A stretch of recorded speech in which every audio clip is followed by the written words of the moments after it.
palavra para o seu pronunciamento o presidente do Conselho Federal de Contabilidade, Juarez Domingues Carneiro. Cumprimento o excelentíssimo senhor deputado Juarez Távora, representando o presidente da Assembleia Legislativa de Minas Gerais, Inês Pinheiro, que preside este ato solene. Cumprimento o presidente em exercício do Conselho Regional de Contabilidade do Estado de Minas Gerais, Marco Aurélio Cunha de Almeida. Cumprimento a senhora conselheira da Federação dos Contabilistas de Minas Gerais, FECOM, Simone Maria Claudino de Oliveira, representando o presidente da entidade, Rogério Marques Noé, o presidente da Academia Mineira de Ciências Contábeis, Paulo César Constantino dos Santos, o senhor vice-presidente de fiscalização do Conselho Regional de Contabilidade de Minas Gerais, Paulo César Santana, que aqui representa o presidente do IBRACON Nacional, Duarte Rossetti. Cumprimento o excelentíssimo senhor presidente da Comissão de Fiscalização Financeira Orçamentária da Assembleia Legislativa de Minas Gerais, deputado Zé Maia, profissional da contabilidade, autor do requerimento que deu origem a esta homenagem. E de pronto quero fazer o nosso agradecimento, deputado, pela importância que tem este ato para a vida dos profissionais e para a nossa profissão. Cumprimento aos ex-presidentes do Conselho Regional de Contabilidade desse Estado, conselheiros, vice-presidentes, líderes de entidades sindicais, profissionais da contabilidade e convidados. É uma honra retornar a Belo Horizonte, ao estado de Minas Gerais, um estado que tem levado ao Brasil uma mensagem de trabalho, de perseverança, e tem nos fornecido grandes lideranças ao longo de sua história. Lideranças que têm demonstrado não só a condição de não se calar diante das mais inúmeras situações em que se exige a voz de seus líderes e do povo, mas que também procura nos dar alternativas e, principalmente, coloca à disposição do cenário nacional ilustres líderes políticos que engrandecem esse país. Quando entrei nesta casa, a Casa do Povo, realmente muita coisa vem à tona. Quantos passaram por aqui, quantos deixaram o seu legado e quantos ainda deixarão, honrando este povo mineiro que muito engrandece o país. O ano da contabilidade é um ano dedicado à nossa profissão, mas necessário se faz que a gente trace uma pequena linha do tempo para que tenhamos conhecimento daquilo que aconteceu numa viagem muito rápida, desde o surgimento da profissão, isso datada em milênios, onde o homem, com a necessidade de contar o que possuía, os seus bens, os animais, se valia de uma contabilidade rudimentar. Historiadores dizem que a própria origem da escrita, ela se dá a uma ligação profunda com a contabilidade. O tempo passa, as técnicas começam a evoluir e a contabilidade se faz presente em todas as etapas da vida do ser humano e das organizações. Ela interfere positivamente na indústria, no comércio e nos serviços. Ela está presente em cada uma das fases. O surgimento do papel, das máquinas embrionárias, aquelas que foram construídas de forma manual e depois no estilo mecanizado. Ela chega à máquina de calcular, de somar. O tempo passa, surgem os computadores, os grandes computadores, os enormes computadores, os médios, os pequenos, os micros, e a contabilidade presente. À medida que as organizações crescem cresce também a demanda pelos trabalhos contábeis. Hoje, num mundo onde a informação ela se dá em tempo real, onde a internet está presente, essa conexão é clara, porque estamos diante de uma ciência da informação, a ciência da ética, a ciência da transparência, aquela que permite ao gestor público e privado tomar as suas decisões baseadas em fatos concretos, fatos confiáveis, fatos necessários que acontecem no dia a dia das organizações.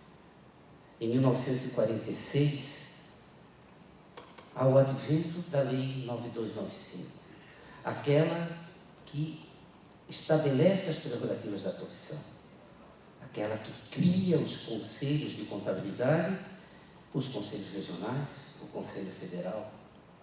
Estamos diante aí agora de um mandamento legal que nos permite uma espécie de atestado de nascimento da profissão no nosso país.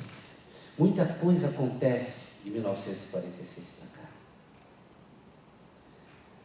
Eu hoje pela manhã estava em Palmas, Tocantins, na Assembleia Legislativa.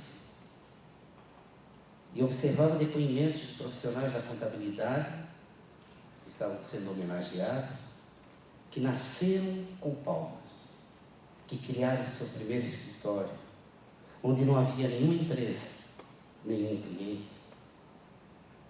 E todo o processo de construção que se dá de uma capital de um Estado brasileiro com a participação desses profissionais da contabilidade. E a relação que isso tem com a sociedade como um todo. No ano 2000, o mundo começa a falar uma linguagem diferente. Há a necessidade da comparabilidade. Há a necessidade de se conhecer um empreendimento no estado de Minas Gerais e compará-lo com o empreendimento de qualquer parte do mundo. Há a necessidade de se conhecer também a área pública. Uma prefeitura de um estado mineiro com uma prefeitura de uma província da Argentina, do Chile, do estado americano.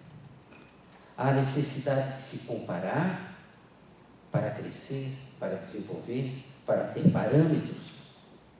E como se faz essa comparabilidade entre organizações públicas ou privadas? Por meio da contabilidade. Então o mundo começa a falar uma linguagem universal. E essa linguagem universal se dá com a criação das chamadas normas internacionais de contabilidade.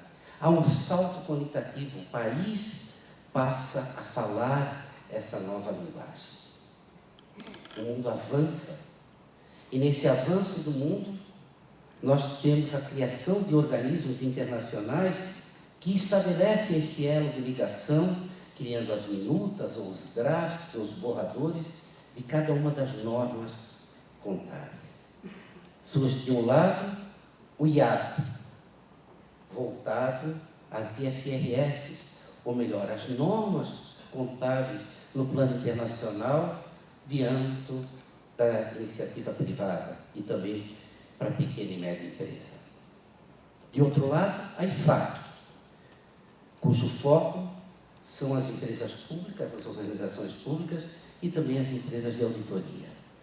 Então, surge um cenário de letras IFRS, IPSAS, ISAs, que se somam ao que o deputado Zé Maia colocou, a uma infinidade de áreas de interesse da contabilidade, onde o profissional tem que estar atualizado, permanentemente conectado.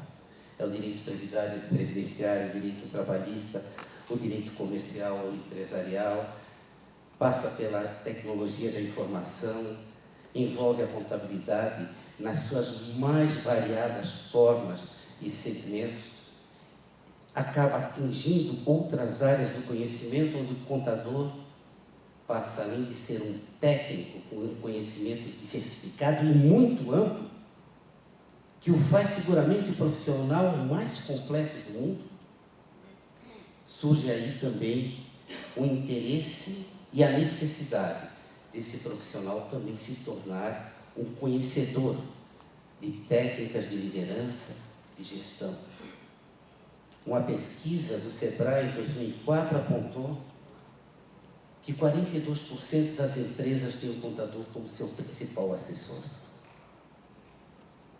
É inegável que o profissional da contabilidade, nascendo com a organização, surgindo com um novo empreendimento, se torne o grande colaborador, o grande conselheiro, o grande orientador. Mas com uma formação técnica e não de gestão. E aí é onde entram os conselhos e programas de desenvolvimento profissional, dotando esses profissionais também de algum conhecimento na área de gestão.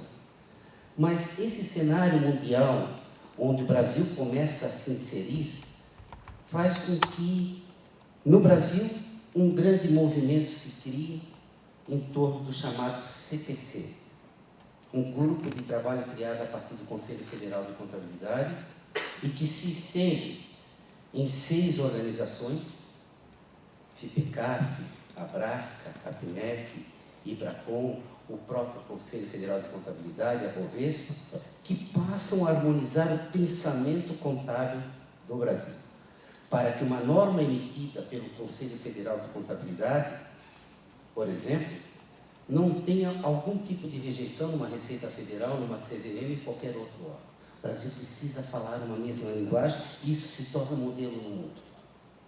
Rapidamente, a partir de 2005, avançamos, chegamos a 2007, onde a Lei 11.638 passa a nos dar o respaldo necessário para esse movimento em torno das normas internacionais de contabilidade.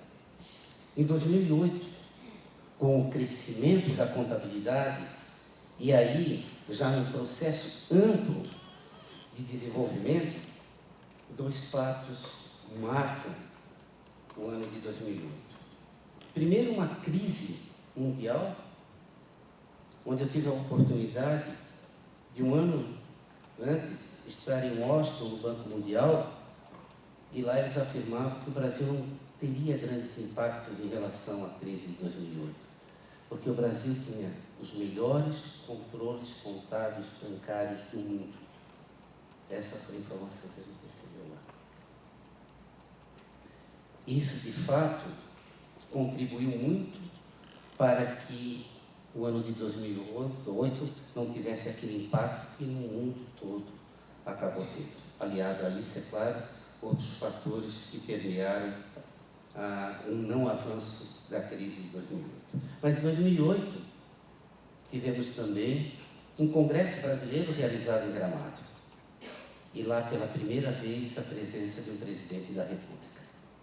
Fato que nos honrou muito, porque mostrou o interesse do chefe do Executivo, o interesse do ente público em relação à organização contábil dos profissionais da contabilidade.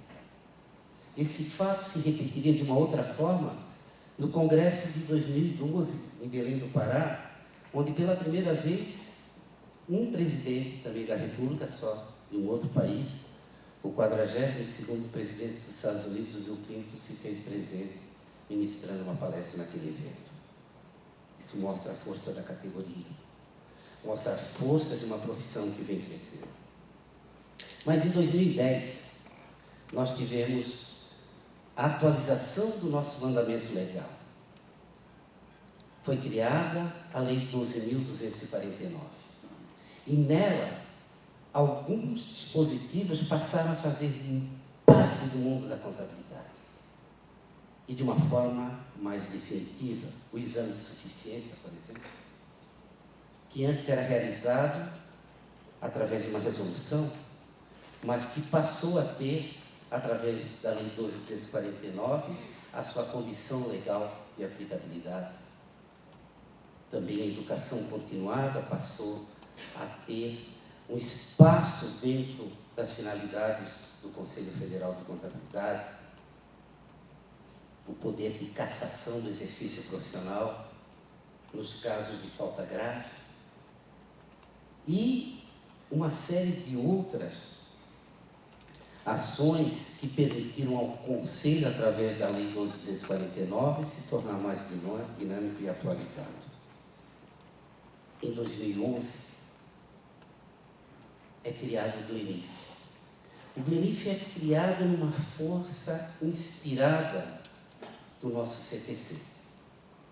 Num evento realizado em Brasília, eu tive a oportunidade de conhecer um pouco do funcionamento das normas e entender até um pouco mais o pensamento do nobre, do nosso mestre, Antônio Lopes de Sá, esse mineiro que contribuiu muito para a contabilidade do Brasil e do mundo.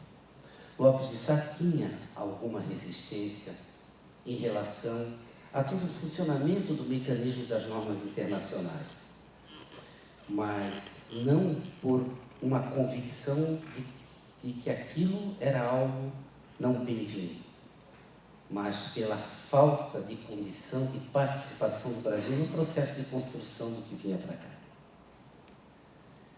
Isso, confesso a vocês, me deixou muito inquieto.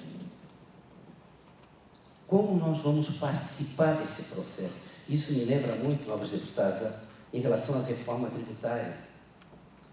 Falar em reforma tributária num país onde, a cada momento que o tema vem à tona, vem também uma avalanche de sugestões dos mais variados organismos e se enche uma sala de propostas. Como é que nós vamos chegar a um consenso? Isso acontecia também em relação às normas. Se estávamos falando de uma norma, por exemplo, de leasing, como harmonizar o pensamento, por exemplo, da América Latina? Só do Brasil, e umas 50 contribuições sobre leasing, CVM, Bovespa, APIMEC, CPC, Conselho Federal de Contabilidade, Vale do Rio Doce, Petrobras, e quando... O que é melhor em termos de contribuição? Né? Uma infindável montanha de papéis e de contribuições. O ideal seria uma só, mas que tivesse força. E nós entendemos esse processo e criamos o GLENIF, o Grupo Latino-Americano de Emissores de Normas, onde eu tive a honra de ser o seu primeiro presidente. Estou deixando agora, no mês de julho, a presidência para a Argentina. Pelo nosso estatuto, o vice-presidente passa a ser o próximo presidente e a América Latina passou a ter uma voz. E hoje, sobre um tema como esse, como leasing, nós coletamos as opiniões de todos os organismos contábeis da América Latina e do Caribe e transformamos num único documento. A nossa força é maior, o GLENIF tornou-se referência, o Brasil tornou-se uma liderança na área contábil e hoje o Brasil é uma liderança não só na América Latina, mas no mundo todo. A contabilidade brasileira atingiu o seu status de maturidade. Atingiu um patamar que hoje é reconhecido pelo mundo todo. Hoje nós somos mais de 500 mil profissionais da contabilidade. Quase 84 mil organizações contábeis, 1.200 cursos de contabilidade, mais de 200 mil mulheres na contabilidade, profissão que teve o maior ingresso de mulheres nos últimos 10 anos, a mulher presente na contabilidade. E dentro desse cenário, essa profissão que hoje já é a quarta mais demandada do mundo, nos Estados Unidos, segundo a revista Forbes de março, é a segunda. E nos Estados Unidos é a primeira mais desejada pelos pais para os seus filhos. Nada mais justo do que dedicar um ano para a contabilidade, um ano para o profissional da contabilidade, e esse é o ano 2013. Um ano onde nós vamos reposicionar a imagem do profissional e da profissão. Um ano onde nós vamos buscar a valorização da profissão, onde nós vamos corrigir distorções que, por falta de conhecimento, até mesmo ignorância, muitas vezes são imputadas de forma leviana ao profissional da contabilidade, em novelas, em programas de humor, que desmerecem uma profissão vital para o desenvolvimento do nosso país. Essas correções virão com ações proativas. ações por meio de um choque de mídia. A sociedade brasileira vai conhecer a força da contabilidade. Nós vamos mostrar a nossa cara, nós vamos sair do aconchego do ninho e, a partir daí, mostrar o que verdadeiramente somos e aquilo que podemos fazer pelo nosso país, para a nossa nação. Esse é o ano da contabilidade do Brasil. Um ano dedicado à nossa profissão. Um ano que eu espero que cada profissional coloque no seu cartão de visitas, no seu e-mail, a logomarca do ano da contabilidade do Brasil. Eu espero que cada um sinta cada vez mais orgulho dessa profissão. Uma profissão que sem ela não há transparência, sem ela não há condições de termos um país verdadeiramente democrático e com vocação para o crescimento. Quero agradecer novamente ao nobre deputado Zé Maia pela propositura deste momento ímpar, desse momento importante, ao presidente da nossa sessão, o Juarez Távora, que nos oferece essa condição na Casa do Povo de falar um pouquinho da nossa profissão, embora me estendendo um pouco. Mas é um momento que eu não poderia deixar de passar sem falar um pouquinho daquilo que me orgulha muito, ser contador. Sejam todos bem-vindos a 2013, o ano da contabilidade, o ano da ética, o ano da transparência. Obrigado.